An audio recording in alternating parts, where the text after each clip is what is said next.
bocah. So aku dah faham lah taste orang Indonesia ni macam mana. Ya nggak tahu sih, maybe mereka suka rasanya teh botol, so itulah dia punya taste. Dia kurang, benda tu tak kesampaian. Seperti mana macam kalau aku tengok Legend Ali, aku tengok filem Mekamato, kalau aku tengok filem even Keris Yamang Tunggang, even Sang Kancil. Oh, Indonesia ni market besar.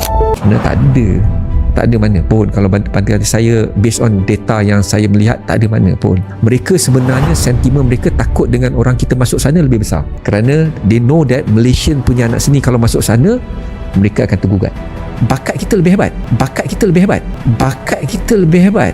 Meanwhile, Wah, lagi yang ini baru pagi ini gue dapat recap dari Tia Hasibuan, produser gue, bahwa Ghost in the Shell sudah terjual di almost semua teritori di seluruh dunia. Bahkan di Amerika Serikat untuk tayang di bioskop ya. Jadi bukan cuma tayang di platform. Jadi kalau kita bawa ke festival kayak Berlinale itu kan ada pasar filmnya, dan orang memang distributor dari banyak sekali dunia mencari film untuk mereka distribute di negara mereka, dan alhamdulillah Ghost in the Shell sudah terjual di hampir semua teritori di dunia. It was hilarious and grounding and serious and horrifying all at the same time. Thank you for give us kind of amazing film. it's so good. I have no words for that. It's perfect. It's just perfect. It was excellent. You have to come see it.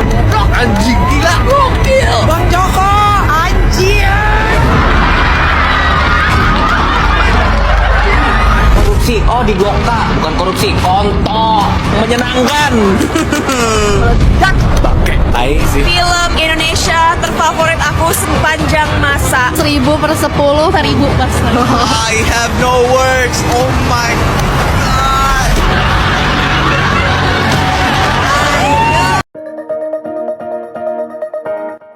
Halo guys, selamat datang di Informasi. Kali ini kita akan membahas tentang di tengah suara kritikus film di Malaysia seperti menafikan pengaruh film Indonesia di negara mereka.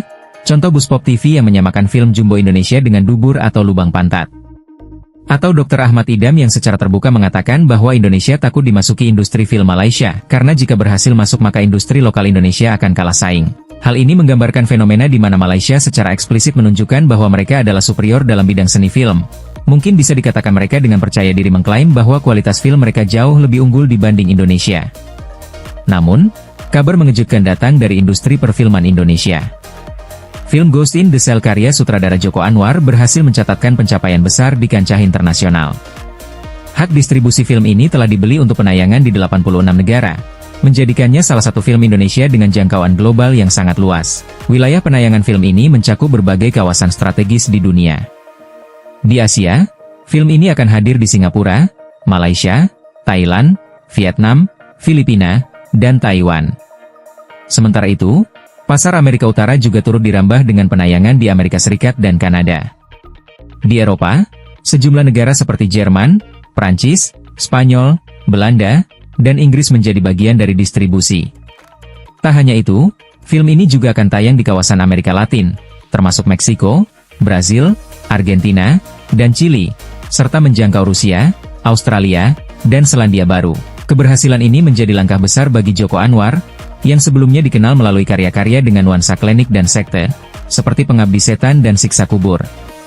Berbeda dari film-film tersebut, Ghost in the Shell menawarkan pendekatan baru dengan mengusung horor psikologis dan medis yang dipadukan dengan elemen fiksi ilmiah, sebuah kombinasi yang masih jarang dieksplorasi dalam sinema arus utama Indonesia.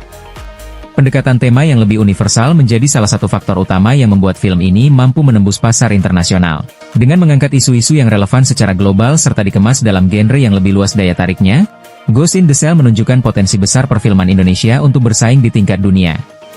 Tidak seperti di Malaysia, suara mereka terkadang menilai karya negara lain dengan cara rendah atau merendahkan. Indonesia secara aktif terus memacu kreativitas dan saling bersaing sehingga muncullah karya-karya yang tanpa perlu diklaim menjadi terbaik namun faktanya bisa diterima di berbagai negara dengan sangat baik. Sementara Malaysia masih sibuk dengan narasi film kita, karya kita adalah yang terbaik tanpa bukti konkret yang nyata.